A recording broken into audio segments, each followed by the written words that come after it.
I quit my cushy finance job and flew across the world to Indonesia. No real plan, just a camera, the drive to chase something that actually mattered to me, and the idea that I wanted to connect with this band in person. Thee Marloes makes the kind of music that pulls you in. Soulful, raw, and moving. Music you don't just listen to, you feel. I was supposed to interview them over Zoom, but that didn't feel right. So I hopped on a plane, and 9,000 miles and 24 hours later, I showed up in Surabaya instead. Here's their story.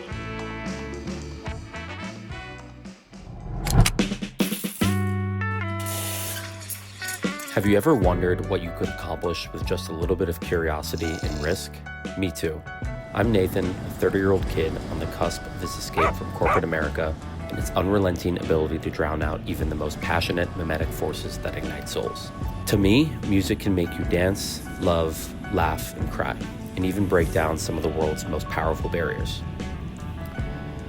In search of deeper connection and an integral mission aligned with my heart and soul, I landed at Dub Lab, a Los Angeles-based, community-supported internet radio station and creative collective dedicated to the growth of positive music, arts, and culture since 1999. Since then, I've grown in beautiful and unexpected creative ways I could have never imagined. With this newfound excitement and a desire to share it with the world, I found myself on a plane to Indonesia to meet one of my favorite bands. Before my journey, I was nervous, confused, riddled with doubt, and wondering what it all meant. But what started as a leap of faith turned into a story I never imagined I'd get to tell, and I can't wait to share it with you. What we hold on to perpetuates our reality. What we let go of creates new possibilities.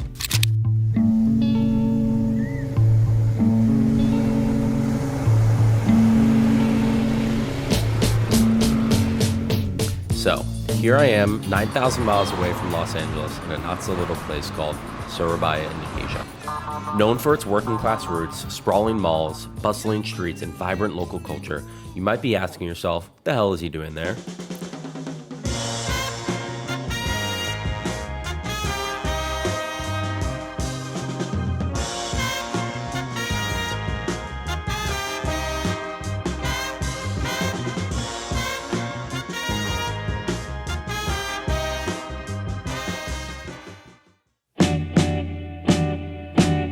A few months ago, I reached out to a new band whose sound I fell in love with, saying, "You have such a wonderful and special sound. I can't wait for the album."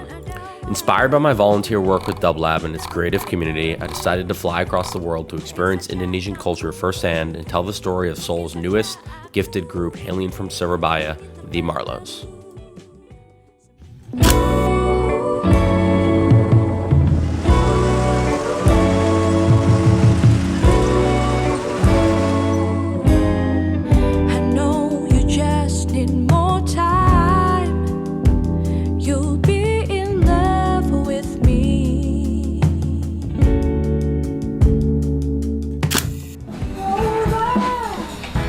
This is the Pelican Studio?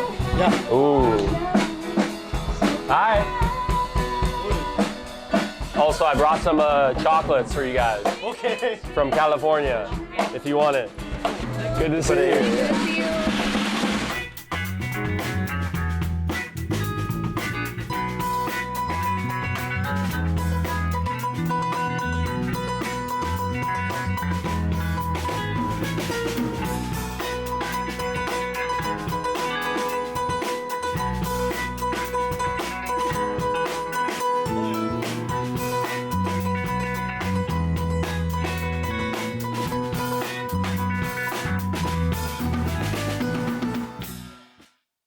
We are live, recording from Surabaya, Indonesia. I'm Nathan, here visiting Thee Marloes, Tommy, Yep. Natassya, Hey. and Raka. Hi. And, I came here as kind of, partly a passion project and something I'm doing with Dub Lab back in LA, community radio that's been around for a long time in a place that, I hold near and dear to my heart. It's kind of a little bit surreal, like just being here all the way across the world. And, Yeah. which I know you guys felt the same way. Yeah. Crazy, man. But a little bit crazy, but follow your heart, and life is short. So I said, fuck it, and let's do it. Yeah. Cool. Cool. Why don't we start with one, you guys can all introduce yourselves and just, your role in the band. And then we can just talk a little bit about Thee Marloes and how you guys got to know each other. Raka, Tommy, you guys go way back, and Natassya came in later on. So maybe dive into that a little bit and kind of that history. Hello, my name is Raka. I play guitar. And I'm Natassya. The boys call me Tasha for short. And I'm sing, also playing the keyboards and piano. Hello, my name is Tommy. I play drums with the Marloes and Making fun. making Making fun. fun of everything. And stand-up comedy. And looking cool. Yeah. Making me look bad. Day one, Raka joins me for breakfast at an old-school Indonesian Chinese fusion spot, the same place where they filmed their Mungkin Saja music video. As I shake off the jet lag while slurping down some warm, comforting peanut soup, Raka shares the story of a party he put together with friends one night, a gathering that ended up as Thee Marloes' first show, setting the stage for everything that's come since. So then how did you pick this for the music video? I mean, I think maybe the vibe, the color. Yeah, it is old vibes for sure. It's like Indonesian and Chinese, yeah.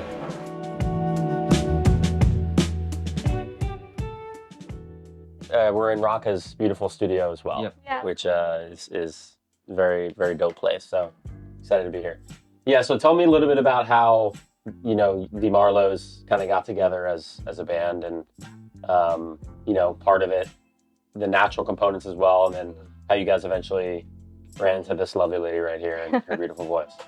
At first, Thee Marloes was my my pandemic project, and with Tommy. Tommy, I don't know how many days he stays in here. He lives in my bedroom, my room.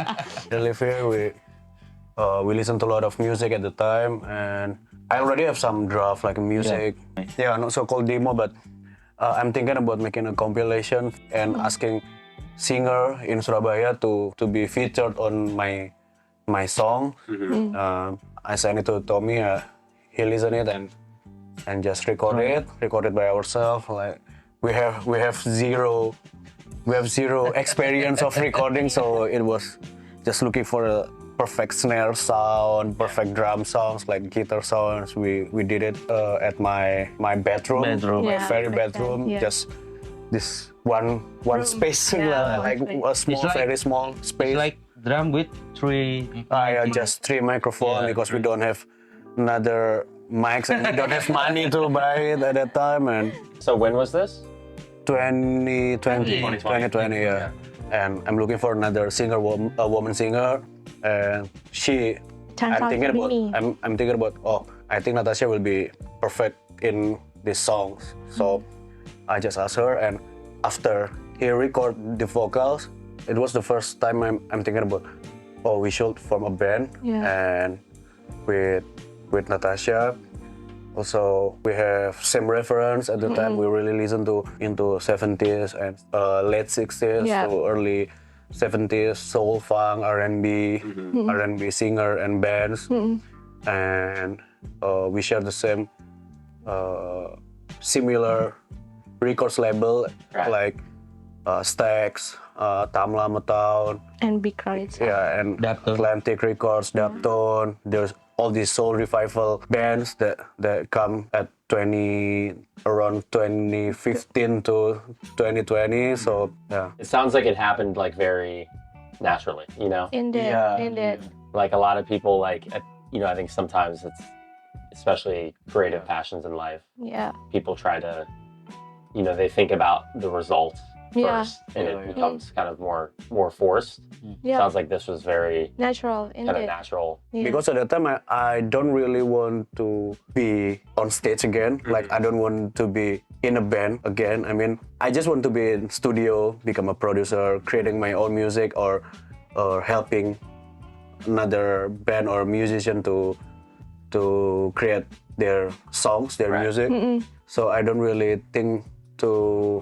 I want to be like There's so much musical the behind the scene talent, man. but also there's Yeah. performing aspects of it, Yeah. because that's half of it as well. So I think I read somewhere that that you were singing at like a market or something and they overheard you and I was So it was like Raka's event. yeah. So back then I have this band. Yeah. Back then in 2017-ish maybe, and he asked my band to perform in their events back then. Yeah. So that's why we like a pool party. like a pool party.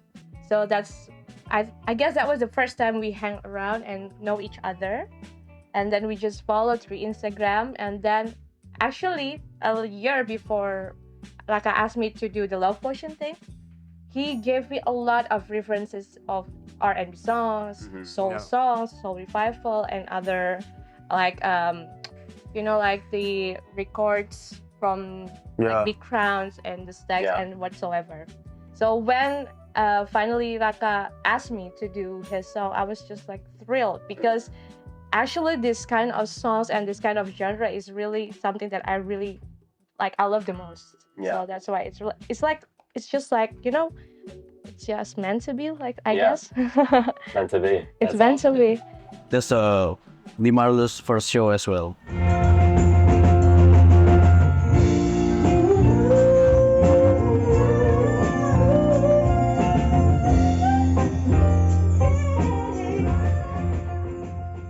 That's one of your friends is an artist who did that?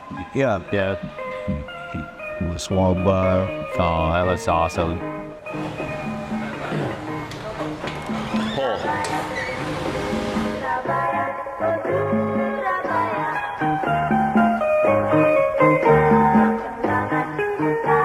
After wrapping up breakfast, we made our way to Pasar Atom, one of Surabaya's long-running malls featuring jewelry stores, textile vendors, and a sprawling food court.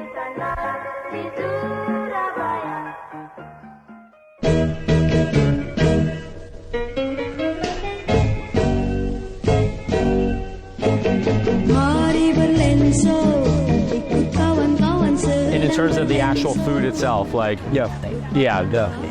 of all these, though, would you have a favorite? Oh, this one. This is a chocolate filled with shrimp. Yeah. And There is some shrimp and vegetables. shrimp and vegetables. And it's savory, right? Like salty, savory. Surabaya food is mostly savory. Yeah. Okay. We don't really eat like sweet. No sweets. Yeah. Yeah. If you go to like the central of Java, it's sweeter. Okay. Yeah. So it's like kind of reminds me of like boba tea a little bit. Yeah. A local boba tea. The little things kind of like explode in your mouth a little bit, you know? Crazy. Yeah.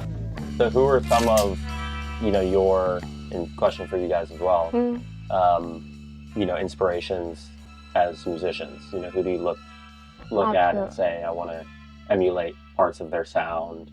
Well, Or go ahead. For me, well, Stevie Wonder, who doesn't love him, right? I love the way he wrote the lyrics. I love him the way he plays, sings, and performs.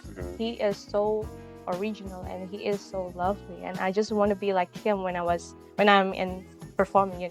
Just to give people that kind of feelings, that kind of energy is really awesome. To share that kind of thing. Yeah. Like that connection with the crowd. Yeah. It's really awesome. Which I think I've seen when I was looking on your guys' Instagram from some of these past performances. Yeah. You were very engaged. Well, I think because we really enjoyed it, we really, me, I love every time we go into this studio and stage and we share like the things that we love in music. It's really meaningful for me. Yeah, and at first when I formed Marloes and I made my demos back then, I really heavily influenced by, and I want to imitate how James Jamerson, the bass player from Funk Brothers from Motown, and all the Motown hits is played by him, and I really love his approach. The way he plays. Yeah, that's why I'm trying so hard to imitate. At Love Potion and Nanti, it was me playing the bass at the time. But after through months and years, when we already spend much time in studio to jam, so I'm not really thinking about oh, I want to be like James Emerson or Right. so I'm just focusing about creating our sounds, and I was really dig into El Michel sounds, the one of Big Crown, the albums of him producing Lady Ray, Bobby Rosa, I think at that time, some of their songs, and Lee Fields. Yeah, Lee Fields. Ooh, I love him. And I really love how he Produced the music. and He doing make it. tribute to Wu-Tang album. It was very crazy. I mean, it's very fresh for me. Just bunch of great musicians. Yeah. So it was we love their song. Yeah. We love their sound and their approach to make a music in a pocket, not really like too much, and that's crazy. That's our big inspiration from us. That's our vision of thinking about making band back then. music. Yeah.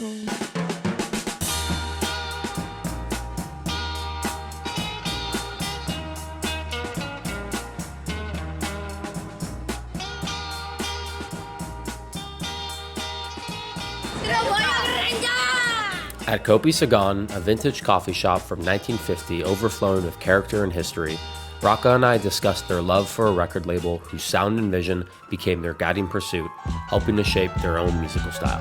I love this this sign right here. This one. Photocopy. What was your first moment when you like kind of realized, damn, we might have something here, you know? We really got something special that can grow. And was there an aha moment for you? For this band? Yeah, for Thee Marloes? I think when we signed to Big Crown. I mean, it sounds like, you know, and I know this a little bit from us hanging out the past 24 hours, but the Big Crown relationship, you know, and how that came to be as well. Like, you know, tell me a little bit about how, you know, you looked up to those artists in that record label, and then one day they, you know, they were knocking on your door. Yeah. We were shaking. I was shaking at first. Virtually, the Instagram. Yeah. Yeah. Asking about It was really funny because I was hanging around that time with my friends, and I was a bit drunk actually.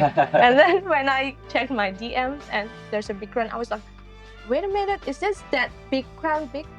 And then the message just, hi, do you have any songs for us to hear? I was like shaking. Oh man. Man, I was really shaking because I listened to their music since like a year before, right? And it's just like, is this real? I was capture it and send them to the boys, and they just, fuck, really? Is this good? Okay, hold on. And That's fucking cool. Yeah, I just got Really cool. The tingles. It's just about a lottery kind of thing. And after that, it's just went. Shit getting real. Yeah, the shit getting real. Shit's getting real. Until there's you here. Oh my god. But I think it's very easy to communicate with Danny. Yeah, the Dan. boss. Hi, Dan. Shout out to Danny. Hi, Dan. Hi, Papa. and he was very easy to communicate, and if he don't feel the song, he don't just like, oh, put That, the arrangement, change the whole arrangement. No, but do you have another song? Like just asking like that, and oh, okay, so it means our song is not good enough. Yeah, the song is not gonna work. It really makes us try more, try more to get better, but not hard. But not trying so hard To get the formula. to get the formula. And he really knowing us, you know, like it's like, you know, with the communication and the language and stuff like that. He just really knew what it fits best for us, and he just like, nah, just take it easy. Nah, don't think about it. Just do your music and kind of stuff. And it was like a really lovely thing for me, you know, because he is just really good and really, you know, flexible and just help us out. And he is really okay if we need urgent call. Yeah, Urgent call, like urgent call. 7 p.m. in Indonesia, Yeah. like 7 a.m. in the States, Yeah. in New York. So And I don't think he hasn't slept, you know. yeah, he never complained. Yeah, he never complained about it. And how he connect us to like another roster, and another roster, the in background we sometimes we DM some of them, Yeah. and they were very great and humble musician as well. So yeah, we never met them, all of them, but just surprises. But how they respond and how they give and support when we release something, it was very great. Yeah. Yeah, that's awesome. So like you feel like they're also a part of the team. Yeah, indeed. It's like It's a family. Yeah, it's family. Yeah. And it's not like a competition. No, like at who's all. gonna be better. Not at all. You know, everyone lifts each other up. Yes. They were one of our benchmark of the sound. Oh, really? Like me and Tommy, we really dig into El Michel albums, the covering Wu-Tang. We listened to them from 2018, I think, 2017 or 2018, and I'm starting to make a draft and trying to get the sound like them. Yeah. Yeah, and when we talked to Natassya, she as well listened to Lady Ray, and yeah, that's how we formed this band. We want to make our song, our music, songs like them. Yeah. First. Freedom or death? Freedom on there. After our coffee chat, we spent some time getting to know the city. We roamed the weathered streets of the historic old town outside the Arcadia Hotel, where the air was thick with stories from centuries past. A group of eager students pulled the lone bule aside for an impromptu photograph. We later explored a museum housed in an old bank, bathed in warm sun rays filtering through the stained glass windows. So tell me about how you originally were just going to sing, Mm-hmm. and now you also play the keys, of course. And Yeah. who had a... That's the funny story. I didn't sign up for playing the piano actually. So it just happened at the first time we jammed together, like there's no studio like here. We just jam in the piano in the common hall. The living room. Upstairs? Upstairs. So yeah. I just came, and I'm the new girl. I didn't really know they are, just come, and I was like, okay, what's going to do? And then I would just like look at the piano. Okay, I just gonna play the piano to break the, the awkwardness and Break stuff. the ice? Yeah, to break the ice. And I was just like, down, and he said, why don't you play the piano? And I said, no, I cannot. I'm not the good player in piano. And just it's not really. Just try it. I'm stuck with it until now. It will be cool if there is if we form a band and there is no like just singer or vocalist and you play the piano and sing. I can dance actually. It looks cooler. No, you're not that good at dance. I was a dancer. Okay. Just for like the viewers' benefit, you guys lately did the Jakarta showcase. Or just I guess tell me which performances you've done lately in which countries. After the showcase in Jakarta, we were going to Kuala Lumpur and Johor Bahru in Malaysia for a festival and a tour. And a gigs one. Intimate show. Intimate show. That was the first abroad tour, It was it's kind of but it was fun and You mean just like nice. a lot going on? Yeah, a lot going on. More flights, more pepper things they do. And we don't really bring a production team, so we just the players. Just the players, so it will be more. Yeah, we need to responsible with our gears. Gear, Because we bring a lot of especially a lot of the instruments by ourselves, so we have to. And Eja bass hard case is broken. Yeah. So it's really broken, but thank God thankfully the bass is okay. Oh, goodness. Thank goodness. Yeah. Man, it's the last thing you need. Yeah. Yeah. So we bring the hard case bass like this. Yeah. We lost the handle. Yeah, and then then after that, we were going to India. Yeah, New Delhi. Yeah, just weekend in India.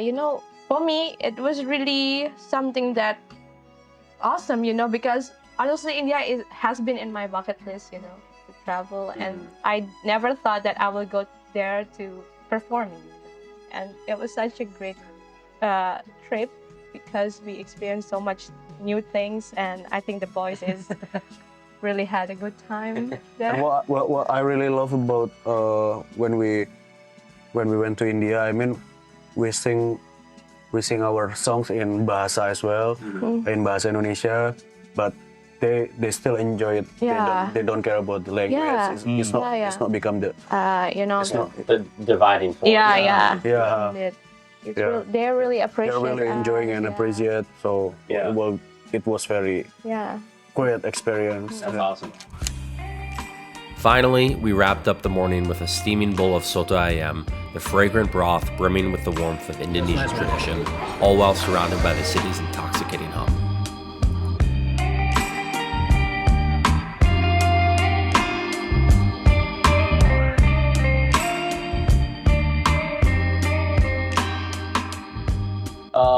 So tell me about like you guys growing up. Like, who were your biggest influences, like in your family or friends, from a music perspective? My grandmother. Grandmother. She was a music teacher actually, and she is a chorister in my church, and he do the dirigent thing. So since I was a little, she always taught me how to sing, taught me how to play the piano and stuff, and actually when it comes to singing, she also taught me how to feel it and how to express it, because singing is telling people a message and a story, and you have to know what kind of song do you want to share with the audience. So that's the thing that I always keep until now. I love her. And she was really believed, and someday maybe I don't know, I become a performer or some kind of thing. She was right. I think. Is she still with us? No. No. I'm sorry. It's okay. Yeah, it's okay. It was long time ago. I think in 2014. Yeah. Yeah, before this thing happened. Are there any moments like when you're performing where, you kind of think that you think about her and her influence on you, and mostly every time I perform, because she ever taught me back then when I was in elementary school, I was really often to join a singing competition, and she always give me a tips to what song good you're gonna sing, and she just look at the lyrics. Maybe you should add more like this, add more like that, and somehow that made me like today. So every time I'm going to sing a song, or maybe write a song, I will go deep into it. So maybe I could know what kind of emotion or what kind of thing that I want to share, kind of stuff. Oh, and you told me that she also had records. Oh yeah. Oh yeah. That's it. Had an album, full album. 10 inch. Yeah. So my grandmother and grandfather used to be at the same band.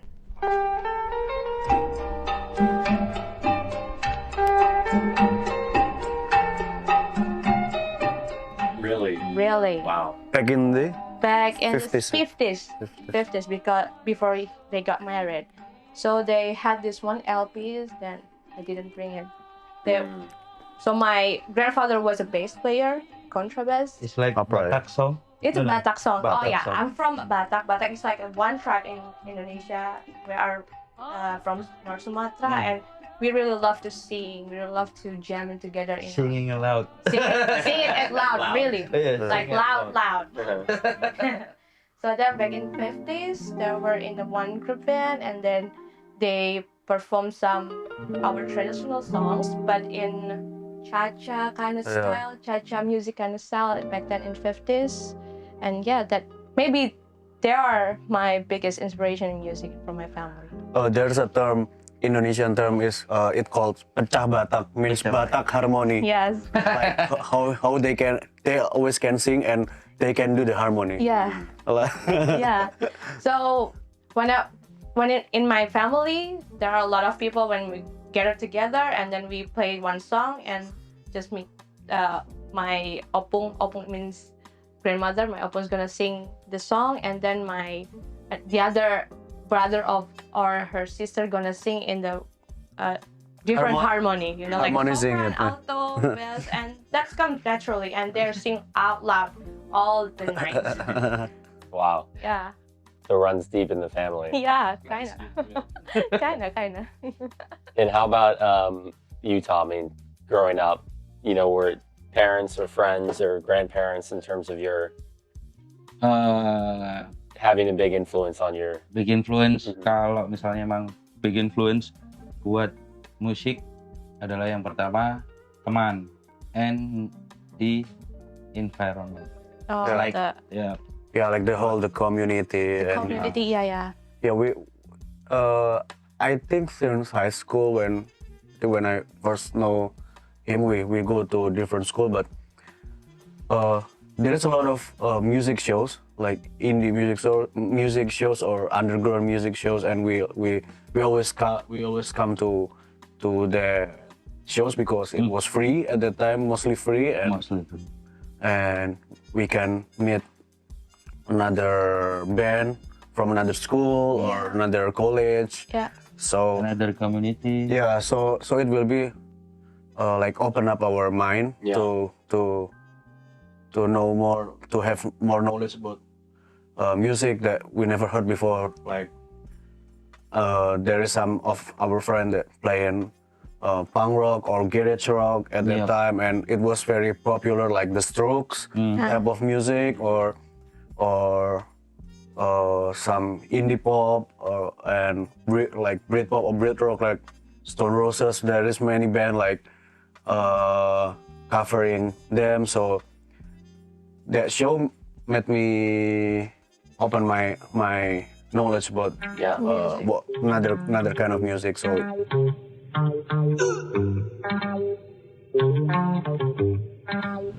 now we're just taking a stroll down the center of Surabaya and, you know, killing some time before dinner. Definitely a very, I think, posh area with a lot of coffee shops, restaurants, malls, other things like that. Great to kind of explore this area around the hotel as we prepare for dinner tonight.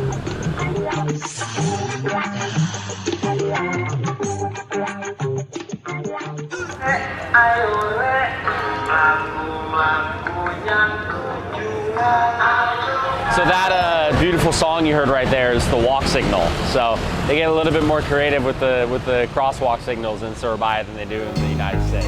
In the courtyard of the vintage Hotel Majapahit, where filming is prohibited, we meet up with fellow band members Natassya, Tommy, Risa, and friends for some crisp, cold, pre-dinner Indonesian light beers, Bintang. We're a few rounds deep at one of their favorite local spots, the night full with conversation and the clink of beer bottles. Natassya turns to me and asks a question that's been on everyone's mind all day long. Why did you come all the way here? And I explained to them why it was important for me to experience this in person. Fucking crazy, man. Yeah. Is it really that crazy? You need more beer? You need more beer? I can understand. When I was reading your email and someone from the LA, like, really fucking far, just coming here to interview us. I mean, like, why? Yeah. Why don't you Zoom call me? Okay, so yes, that is really easy to answer. Yeah. Because Zoom fucking sucks. Okay. Like, why would I want to get on it? Like, look at what we're doing right now. Yeah. We've been spending the entire day together. Yeah. And, like, would we have had, like, we could have had 100 Zoom calls and still not felt like we know each other as good as we know each other from spending 5 hours together. So I think that's part of it. I think two, like, one, I love your guys' music, like, and sound, and it's something that when I discovered you, and as I've been sharing you to other friends and other people, like, it's just been, I think the reception of the sound and the music is something that I love, and being at Dub Lab, which is an organization that's like their fabric is like just being a very authentic place and like letting people like explore their own sounds. Like I wanted to use that platform, you know, to give a band that I like just an opportunity to, you know, tell their story, right? And when I was talking to the program director, Rachel, I was like, hey, I want to do an interview with the Marloes. And the intention was to do Zoom, right? And she's like, okay, yeah, you know, I can help you get it set up. And I was like, wait, like, why don't I just, wouldn't it be a lot better if I just visited them in person? And like, I'm at a point in my life where I have just the means, like the time and just the flexibility to do that. And I like to travel. So it's like also an opportunity for me to just go somewhere and have fun. So it's like kind of a no-brainer. It's a no-brainer, you know, because it's far, but like everything is, in my eyes, like everything's only like a plane ride away. So like if you can support yourself making the flight over, then everything else I think is it's a really easy decision at that point. And one thing we haven't really touched on, but I think it's really important for your guys' identity as a band too, is you're all from, you know, Surabaya. Yeah. Yeah, and tell me a little bit about just the music scene here. I know you and I, Raka, spoke about it for a long time earlier today, but, and then also specifically soul type bands and where you guys fit in the larger community. And I mean, Surabaya music scene is very growing up right now. Yeah. And there is a lot of new bands, young band, regenerate, and mostly indie bands, indie rock or indie pop. Indie pop. And shoegaze, post rock, hardcore, punk, a lot of indie band in Surabaya right now. But I don't think there is a soul band in here. And it's kind of rare. yeah, it's not rare. We haven't seen it. Doesn't exist. It doesn't exist. Like our music, I think our music it doesn't exist as well in here. There is a show, the indie pop night or reggae night or hardcore show, but we don't really have a soul or R&B. Yeah. R&B kind of like show. Maybe for the R&B and pop. Yeah, kind of maybe. A lot of singer, R&B singer, like new soul kind of thing. Maybe in Surabaya, there are a lot of covering bands here. You know, they just cover some songs from maybe the billboards, you know, not the top 40s, one. like top 40s cover band. Yeah. And tell me a little bit about how, so we spoke about just when you're thinking of your next album, you know, and you mentioned this, and I'm curious what you guys think as well, of wanting to kind of push the boundaries of the sound that you've already created, you know, and why you want to do that. And I think the term you used was uncomfortable. I think I never tell it to them. Like yesterday. What is that? Spill the tea? I tell him that I really want to. If we create our second album, my vision is to push the boundaries. Not really this kind of soul, really soul or R&B, but we push the boundaries like the chord progression, and like the instrument that will be more rich, more rich, more wide. Hopefully, and do as honest as we can. Yeah, and it sounds like, I mean, with exposure to, you know, all the different groups that you kind of saw growing up, and even Tommy being in other bands and listening to a wide range of music.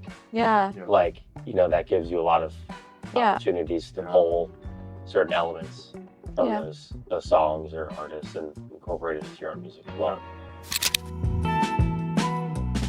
Let's go fresh off the world. Oh, lovely.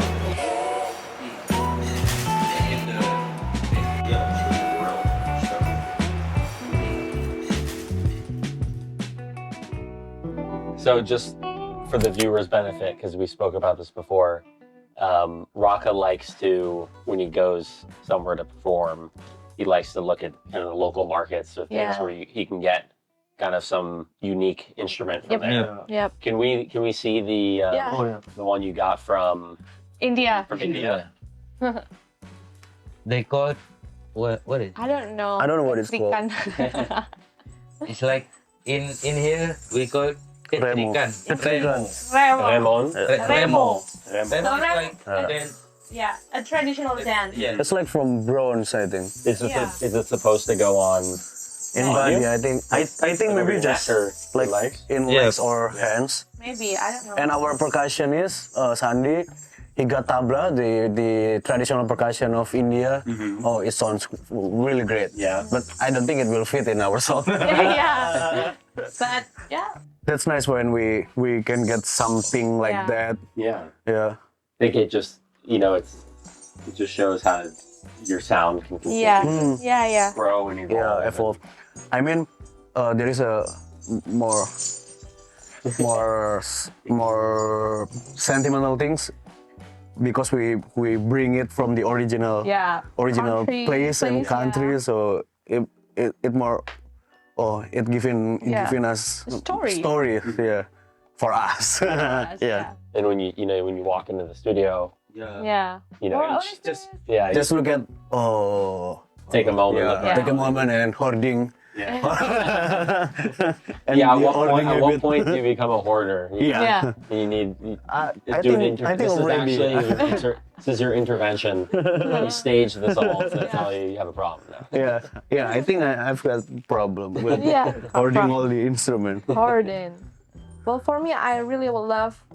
I wanted someday to perform in a festival, like a serious festival, like maybe like Montreux Jazz, like things like that. Because Montreal Jazz. Montreux. Montreux Jazz. Because for example, because I really want to, get the experience. How is it? How is the feeling, to Or perform? Glastonbury. Or Glastonbury to perform in such a great a festival, like Fuji Rock. Fuji Rock. Fuji Rock. I just wanted to know how the feeling. It sounds like, oh yeah, I'm the real musician. Maybe, I don't know. Yeah.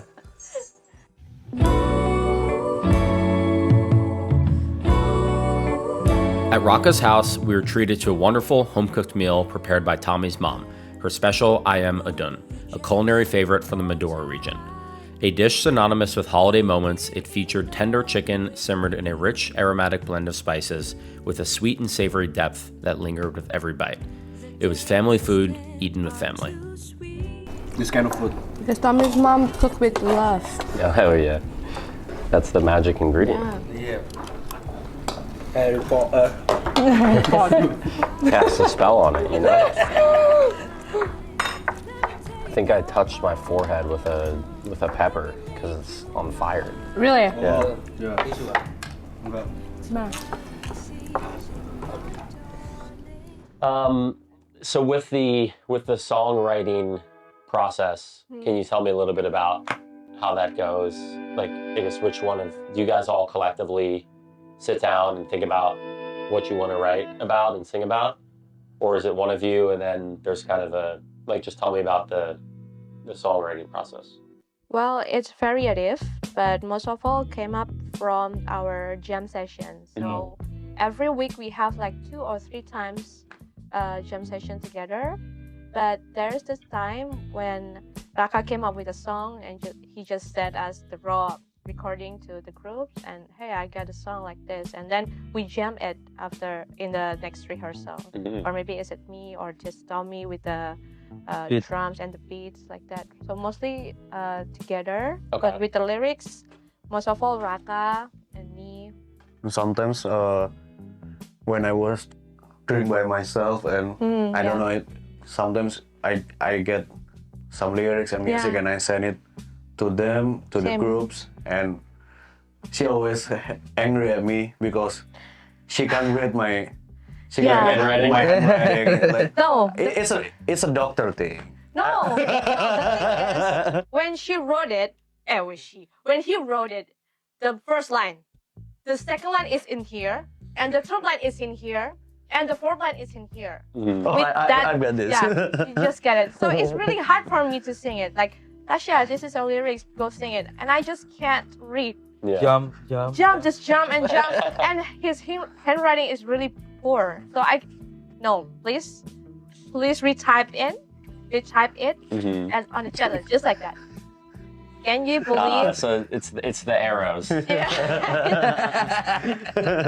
it's not like. Yeah. Oh my God. It's like it'll be neat. You're solving the puzzle. Yeah, it's like reading a map. Then I guess with Perak, were there like some key like messages in the album, like recurring messages, whether it's about loving someone or things like that you were trying to get across to the listener? I think we don't really think about about that kind of message of like loving someone. It's just come naturally when we create the lyrics, and it's basically things that happened recently when we were doing it. Like the events that we experienced that time, like breaking up, meeting someone, or just feeling totally desperate with life, the dirty stuff, just like Amen to that. Amen to that, yeah. So we don't really want to say things, we just want to share what we doing, what because we really love when we doing the process, every inch of it. So we just want to share that. But why we choose Perak as a name of the album? The name of the album, because it's our identity as Surabaya. Perak is a harbor from Surabaya. Banyak yang terjadi, like a lot of things going on back then in Perak, because it's like keluar masuknya. Yeah, it's the first. The harbor is where the ship where people come and where people go at that time. We're thinking to give a appreciation for our city. Yeah. Since our records and album is spread worldwide, so we just want them to know that there is a city called Surabaya, and there is a harbor called Perak. You're putting Surabaya on the music map. Yeah. It's beautiful. Love that. Cool. Well, thank you guys so much for doing this, and you've been incredibly just generous, and you've taken me in as one of your own for this, for this show. Sure, man. Sure. It's been a lot of fun. Welcome. Cool. I'll give each one of you a hug. Oh man. Yeah. Come here, man. Thanks. Thank you, Nathan. Yes, of course. Tommy. Thank you, Nathan. Yep. You're really tall. And just like that, my 2 days in Surabaya were coming to a close. Chinese food and frozen beers marked our final moments together. As we prepared to go our separate ways, I recognized how grateful I was to explore such a beautiful city, experience local Surabaya culture, and form new friendships. I hope this story shines a light on the talented, genuine, and soulful group of musicians, Raka, Natassya, and Tommy, who make up Thee Marloes.